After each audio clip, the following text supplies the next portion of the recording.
I would like to take a moment before we get into today's main episode and to talk about my sponsor for the podcast.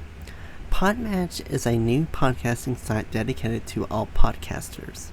The platform helps hosts get connected with potential guests to appear on their show, as well as allow guests to find podcasts that will give them a chance to share their story.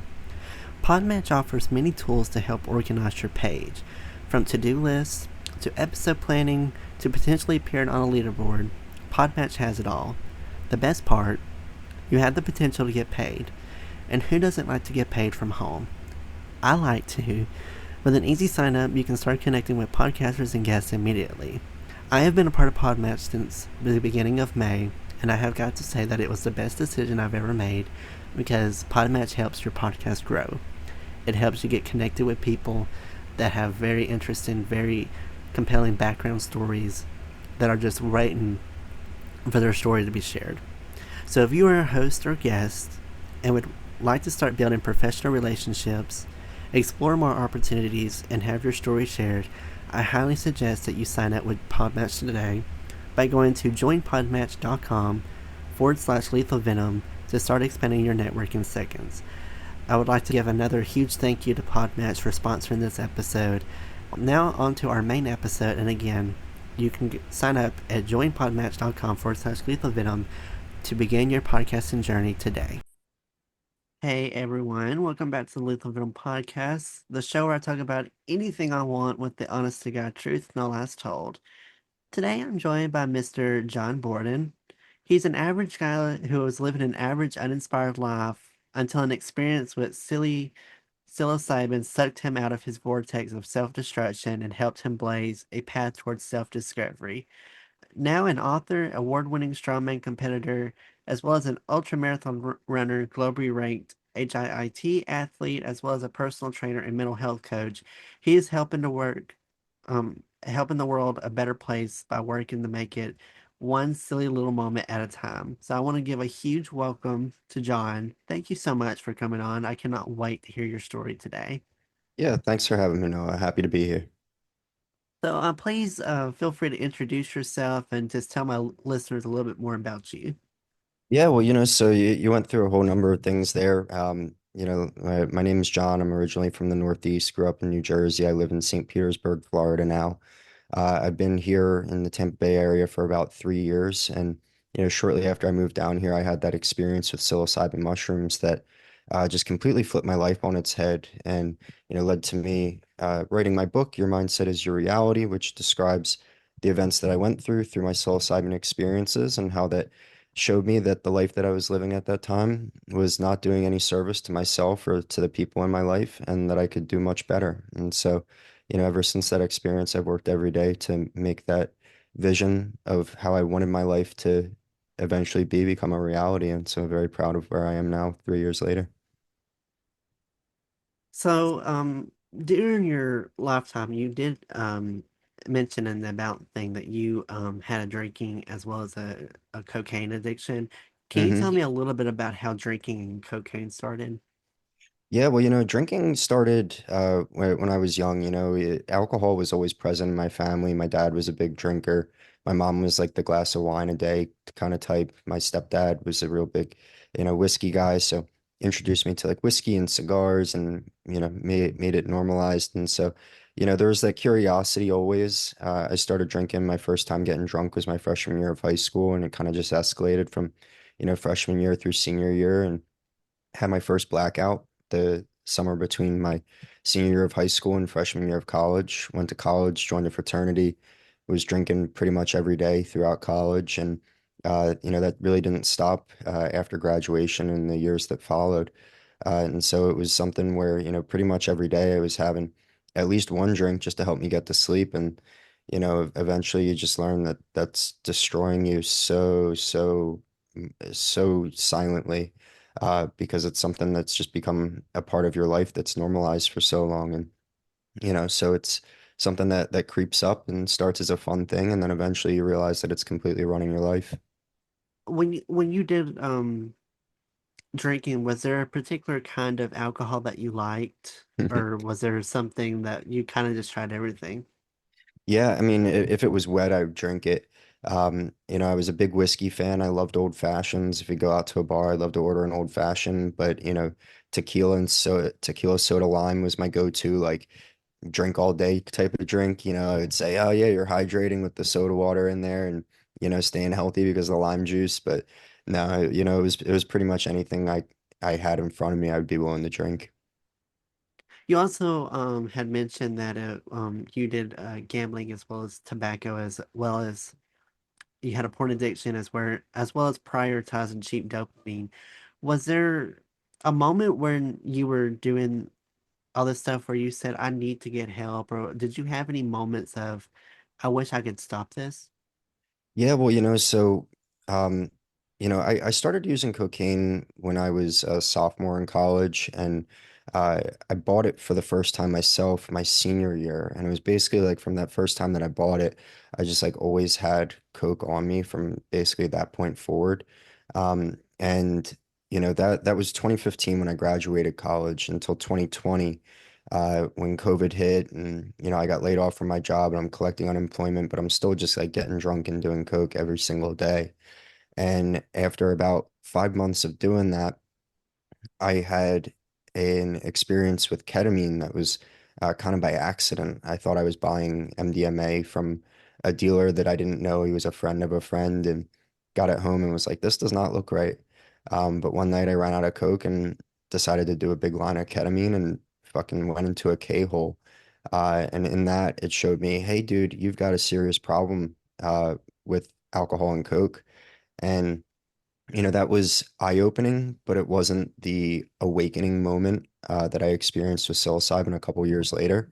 Through that experience, it showed me that I had a problem, and I like would try to do things to, take a step back from abstinence, yada yada yada. But there was always that pull. There was always that like, you know, go sit down at a bar, have a drink, go grab a 12 pack and kill it in a night, or a bottle and just kill the whole bottle in the night. And so that was still a pattern that I followed even after I had that like, oh my God, I have a problem moment. And continued to just get fucked up by myself or with whoever else I could have around me. And chasing cheap dopamine. You get drunk and then your brain starts to look for uh those those dopamine hits, right? So whether it was hooking up with someone or gambling or whatever it was, I was just a fiend for trying to fill that, to get that hit however I could. You talk a lot about the psilocybin mushrooms. Can you explain to my audience what psilocybin is and what the effects of that drug does? Yeah, well, so most people know them as magic mushrooms. Um, Psilocybin is the active chemical in magic mushrooms. And so psilocybin, the chemical itself, has been researched heavily in the past number of years for its efficacy in mental health conditions such as PTSD, OCD, um, anxiety, depression, Parkinson's, literally everything. And it's shown to be effective in all of those scenarios as well as for addiction. And when I had my experience, this was stuff that was just starting to get into the cultural zeitgeist. But now, I see it pretty much everywhere. I don't know where you are, Noah, and what the culture is like around where you're living, but it's pretty much everywhere now. Did you have a bad experience on the mushrooms that made it to where made you want to change your life and say, okay, I don't want to do the mushrooms anymore, or have the magic mushrooms helped anyway? Yeah, well, no, the mushrooms helped tremendously. I- there were 6 experiences that I document in the book, where I kind of ramped up from, a little bit more than a microdose, which you might have heard of people microdosing psilocybin mushrooms. So, my experience started out with a little bit more than a microdose and ramped up to like 2 grams, which isn't exactly like a clinical size dose, which is about double that. Um, and, through that, it was like one little stone got unturned after another, after another, after another. And, at the end of the basically month that I went through these 6 different experiences, I was just able to uncover so much about myself, things that I had regrets from in the past that I no longer looked at with regret. Relationships that I had that, thinking about that would only bring pain now brought contentment and centeredness and acceptance. And it really just helped me think through what I'd gone through earlier in my life. And rather than ruminate about what could have been, be happy with where I am in life and choose to accept the lessons from what I did earlier in life and choose how to implement that in a positive way moving forward. So after this, I had mentioned that you became a competitor as well as a ultra marathon runner. Tell me a little bit about how you got into fitness and how you started wanting to train for being a strongman competitor as well as a marathon runner. Yeah, well, a lot of people assume, based off the book and everything like that, that I really just started to get into fitness in the past couple of years, but that's, absolutely not the case. I I was an athlete. I'll use, air quotes, in my younger years, baseball, soccer as a kid, and I thought I was in great shape. But we had the Presidential Fitness Award testing. Did you do that when you were in grade school? We did something called a fitness gram test, pacer test, or something like Okay. that. We did something sort of similar. It was a running thing that we had to do. We always did in the gym. We had to run back and forth, and it was the most pointless thing. But yeah, we did a form of fitness testing. So we did something similar to that. Gotcha. Yeah. So the presidential fitness test, they tested you in push-ups, sit-ups, flexibility assessment, mile run, and a shuttle run. And, I thought I was an athlete, but I did not get the presidential fitness award. And I asked my PE teacher when I was in sixth grade, like, yo, this is a mistake. Let me try again. And she's like, okay, well, I've got another month before I have to submit the results. So, if you can retest and you can hit the marks within that time period, by all means. And so, from that point forward, it went from just, exercising when I was playing sports, to exercising on my own. And so that really became a huge part of my life from that point forward. I ended up getting the Presidential Fitness Award and actually recently texted my sixth grade PE teacher to try to connect with her and thank her. So we're setting up a phone call right now for me to just, thank her for having the kindness in her heart to allow me to retest there because it really changed the trajectory of my life.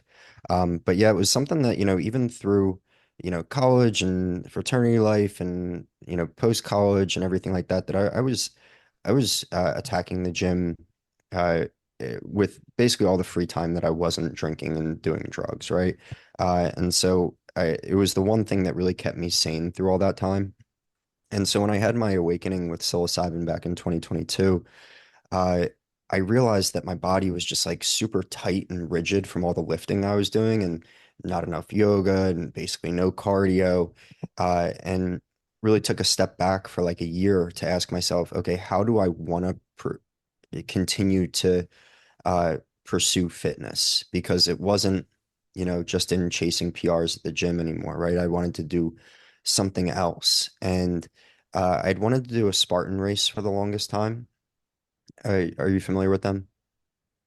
I feel like I know what you're talking about. Is it like a marathon kind of? Yeah, well, so they have a few different distances. They've got 5Ks, 10Ks, half marathons, and then the ultra, which is a 50 kilometer, which is 8 kilometers longer than a marathon would be. Um, and there are obstacles sprinkled throughout. So whether that's like sandbag carries, monkey bars, barbed wire crawls, different things like that.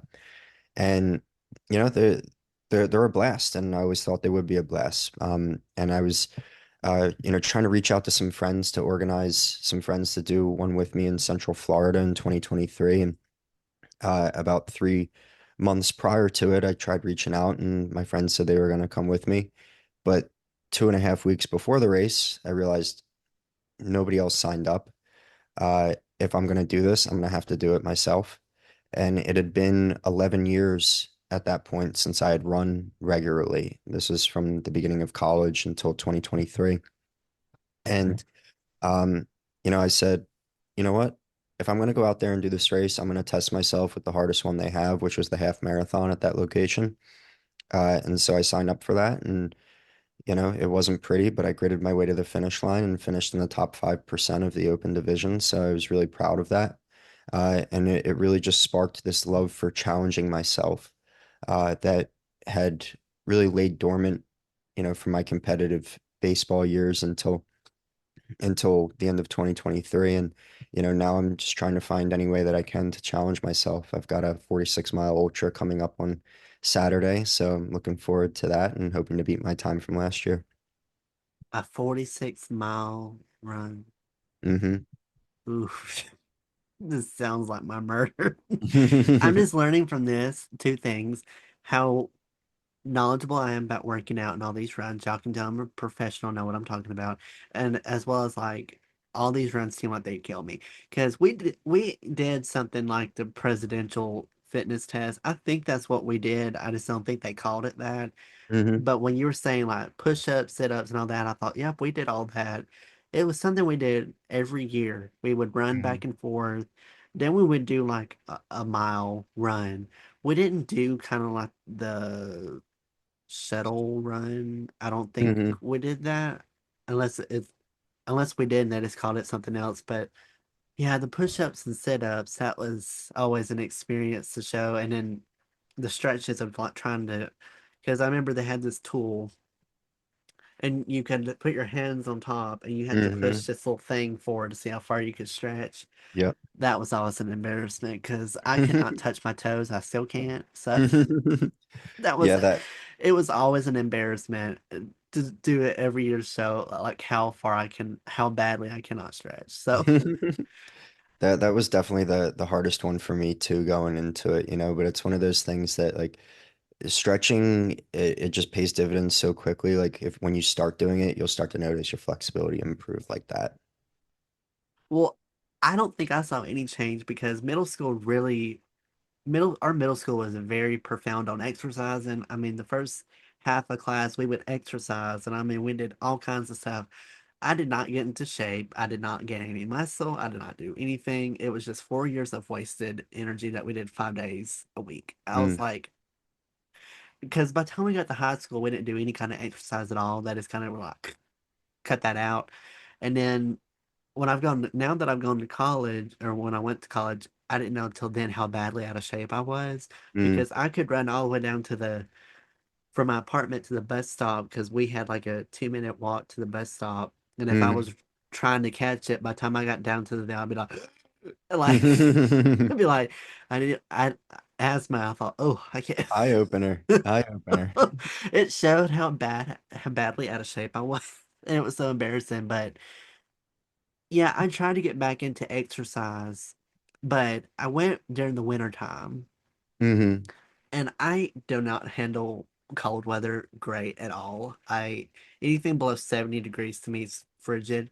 So to walk from my class all the way to the gym, which was like a 5-10 minute walk every day, that was a stupid decision. I only went for about 2 months and then was like, No, I Have you ever tried cold plunging? no, no, that Mm. that would literally be my murder because that'd be too cold. Well, I think I'd die from shock. that would be a great thing for you to try because it sounds like,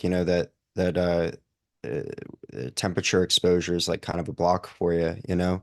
So people do it all the time, right? It's very doable. But you just jump in and you tell yourself, okay, I'm not jumping out for at least 3 minutes. And you do that and you hold yourself there and you show yourself that you're a lot stronger than you gave yourself credit for. It's a beautiful thing. Oof. I feel like that'd break my bone. It'll be like those cartoon characters when they come out of the like get fried or something and it snaps off. There are that would be me, 100%. 100% that would be me. Um, so when you um transition into being an author, how did the process of you wanting to write a book come about? Had you always done writing? Was writing something that you kind of just naturally adapted to? Yeah, well, so um yeah, I went to uh pretty good schools, I wouldn't brag about the schools that I went to or anything like that, but I went to pretty good schools and always received good marks for my writing in school. I had one of my papers in college. The professor turned it into an academic research paper, so that was pretty cool, and kind of just shows, okay, maybe I do have a talent for this. And so writing a book had always been something that had been on my mind as a maybe one day. Um, but when I had the experience that I had, um, the final day that I was at, so the six experience that I had with the six experiences that I had with psilocybin took place over about a month, but three were back to back to back on Friday, Saturday, and Sunday of this music festival called EDC. And on the third day there, I had this moment where I'm just spreading so much joy and positivity to the other people around me. And I'm not with my friends at this point, but I'm just meeting random people in the crowd and hoping to make their days better. And, I have this moment to sit and do yoga and reflect on, my life's path and, where I'm at in life and everything like that. And, I came to recognize that I'd been I'd been in this mental state where I felt like I was never good enough in a million different realms. And that, finally I came to peace with, no, I'm okay. I'm good. And in that moment, I had a connection to God, the universe, the creator, um, and was told, okay, you're good. You're fine. Now help other people. And so, my question was obviously how? And the answer that I got was, well, tell this story. And so, when I got that message that that's what I was supposed to be doing is telling the story of how, I went into this experience with psilocybin, drinking pretty much every day, doing coke pretty much every day, addicted to porn and, yada, yada, yada, and came out of it basically just living a completely different life. uh, it became so clear that that was the story that I needed to tell of how I went from living a life that was just completely destroying myself to being on the path to being who I wanted to be. And within the year and a half from the time that I had the experience with psilocybin until I actually completed the book, a lot of life happened within that time span, and it allowed me to reflect on exactly what the changes that I was able to sustain through that process were, and how my life was going to look in the time following. And so it's been a little bit over a year now since I published the book. And, you know, it, the vision I had for the life that I wanted to create has come so close to being true. There's just a small number of things, but I got married last month.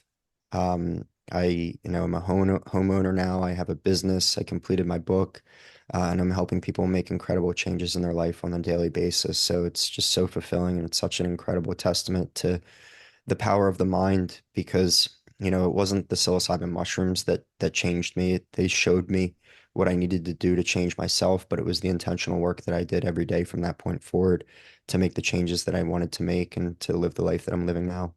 Yeah, writing to me, it's one of those things that I think anyone can develop a writing skill. Um, Before I got into journalism classes, and which, of course, journalism's all about writing, and which I didn't do a lot of writing, but for the courses of writing that I did do, it kind of did showcase a secret talent that I had. But it's one of those things where I've told people, writing is something that you all can do. It's just it depends on the what you're given, because someone could easily write about something they're passionate about very easily. So they have a huge love for travel. They could write a 3-page essay about traveling easily because Hmm. it's something that they personally like to do, and it's something that they would like to do professionally. It's their favorite thing. But yet, if you give them something that's like uh, world history, and they're not a huge fan of history, then they're going to have a hard time writing it because it's something they're not passionate about. They're not really knowledgeable about it. They don't really care. It's going to be difficult for them to write something for it. So I've always said, you you just have to try to find something to be able to write about.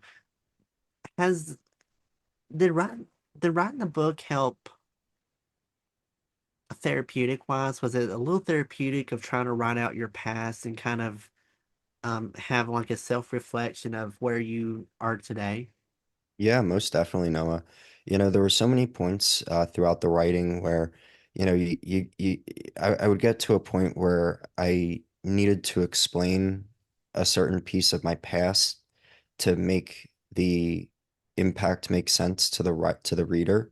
And so, through all of that, it comes with a whole bunch of reflection and, you know, my story, it's extremely personal, it's kind of no holds barred. I don't leave out anything that I think could potentially make an impact to people. And, through that, there's a lot of admission of, terrible things that I did in the past, things that I really did to hurt people or to hurt relationships or not do right by myself in many ways. And so admitting those things and putting them down in writing uh, it really comes with a lot of self-reflection and time to sit with your decisions from the past and be okay with it. And, that's what really you have to do is you have to be okay with saying this is who I was and that's not who I am anymore. Yeah, I mean, for you to be able to open up about what you're going through, this is what I've learned is that a lot of men are scared to open up about anything because they like to put on this image of I'm the man of the house, nothing ever gets me down, nothing ever affects me, you'll never see me cry or show weakness. And to some men that might be true, but deep down they do have emotions or they have had a past to where it's hard for them to open up. And you're one of the very few men that I've interviewed that's not scared to open up about what they've gone through. I mean, most men probably would not mention, oh, yes, I have a drinking alcohol problem. I have done drugs in the past. I have had porn addiction problems in the past.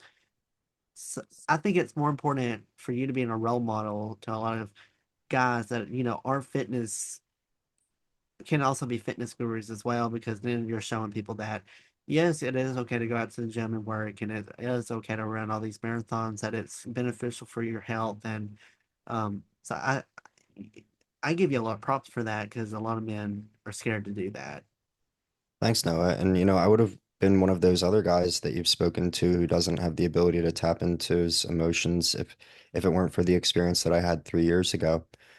Because that's what really got me in the position that I was in. Because, I had all of these things that happened to me that I didn't process, I didn't talk to anyone about, I didn't really think through how it affected me. And when I had the experience with psilocybin, it was basically like years and years of therapy all in one shot that just shot all of these things that I had repressed and locked away to the forefront. And rather than, you know, shut them away and block it with alcohol and whatever else that I was doing for years and years and years, I had to sit with it and be okay with examining those memories and saying, okay, what actually happened here? What am I responsible for? And what can I be better at moving forward? For future planning, do you see yourself writing any more books, or do you see this kind of as a, I've tried it, I've published one book, maybe I'll leave it at that? Yeah, well, so that's a really great question. Last year, I was in Colorado and I was doing a hike up Pikes Peak, which is a 14,000-foot mountain in the Colorado Rockies. And when I was on that hike, I had inspiration for a second book that really centers around the value of relationships and the kindness of people in the world. Um, and that was something that came to me as a moment of inspiration then. And I started writing, and I probably wrote about 20 pages of that. Uh, but then realized that I really needed to work on, getting your mindset as your reality to the point where it was actually making an impact for people and that I just wasn't, just putting out more content without focusing on this book first. And so, the primary thing that I'm working on right now is the audiobook for Your Mindset is Your Reality. And I'm in the editing process of that right now. So hopefully it's not too much longer until that's completed because it's been a challenge and a half to get that done. I had really no idea how difficult it would be to read through the book and hear yourself speak and then not be happy with it. Need to go back and re-record everything. And I've done that, I think 4 times now. I've re-recorded the whole book. And so, you know, looking forward to getting it done. Yeah, from being a podcaster, that was kind of like my thing at first was trying to get used to your voice a lot. I hated doing it, but I've learned that I kind of just gotten used to it now. I just don't really pay any word or attention to it anymore. Hmm. So I totally relate to that. Now I don't I give you props for having to record a whole book. If you don't like it, re-record the whole thing. Oh, I couldn't. I'd just Hmm. been like, no, I'm done it. They're just Yeah. gonna take it whether they like it or not. Well, you I, might be hear my chair creaking around right now, but that was the big reason that I had to re-record it the first time was that I just heard the chair creaking throughout words that I was saying throughout the book. I'm like, I can't put this out for people to listen to. Like, I wouldn't want to listen to it. And then I re-recorded it a second time and was like, I did not put enough emotion into my reading and it wouldn't come across. And then so I did it a third time. And then I'm like, my writing is very good if you're reading a book, right? And you can stop and reflect on certain sentences and be able to kind of pick apart meanings of words and things like that. But if somebody's listening to it, it needs to be much more simplified. So I had to go back through and basically give myself a script with a more simplified version of the book to make it more accessible for people. And so I finally, I finished recording that maybe like 2 or 3 weeks ago and been going through the editing process of it now. I guess I've always had this question. Describe the process of recording an audiobook. Do you get to record it from home? Do you have to go to a professional recording studio to record, or what's Well, the process of audiobooks like? I've got a very luxurious closet. So I close myself in the closet, with my laptop and the microphone and it cancels out noise pretty well unless there's a very loud car driving by or something like that. So yeah, my closet's my recording studio, so I just go in there and get after it. TV always shows it like when they're recording audiobooks, they have to go to a recording studio, which, maybe big companies do, but I've always wondered like what the recording process was like. Do you have to like read a chapter a day, or could you just read the whole book in a day and they'll be like, sure? Yeah. I mean, I could, from front to back, the book probably takes about 3, 4 hours to get through, if I'm reading it out loud. So it is lengthy to record all of that, especially because, there's going to be parts that you want to go back and re-record or you mess up or, just taking breaks to give yourself a mental break and things like that. And I don't know. I'm burping right now. I've got bad indigestion, so there's times that'll like burp mid-sentence or something. Like, oh God, okay. Go back, re-record.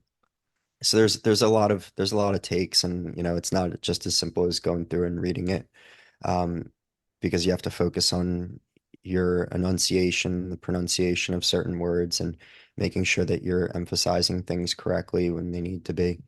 So it's definitely much more involved than I had given it credit for when I started. Yeah, I always try recording podcasts too is challenging sometimes because of background noise. I currently have someone mowing outside, so I don't know if you can hear that in the background. They've had all day, and they wait till 2:30 when we do our interview to start mowing. I'm like, But before I moved out, it was having to do with my roommates too, because my roommates would come in, slam doors, slam kids. I'm just like, okay, Yeah. and uh, and I don't want to hear anything in the background, but I've got a pretty good mic that somehow blocks out background noise. I don't know how it does such a good job, but Hmm. when I've gone back and recorded, I've not heard anything really in the background a lot. And I also wear AirPods too now because I've learned that blocks out noise a lot more. So There you go. I don't know what the secret behind that is, but yeah, I've 3 or 4 hours to record an audiobook. I remember episode I just released, it was talking about my school experience.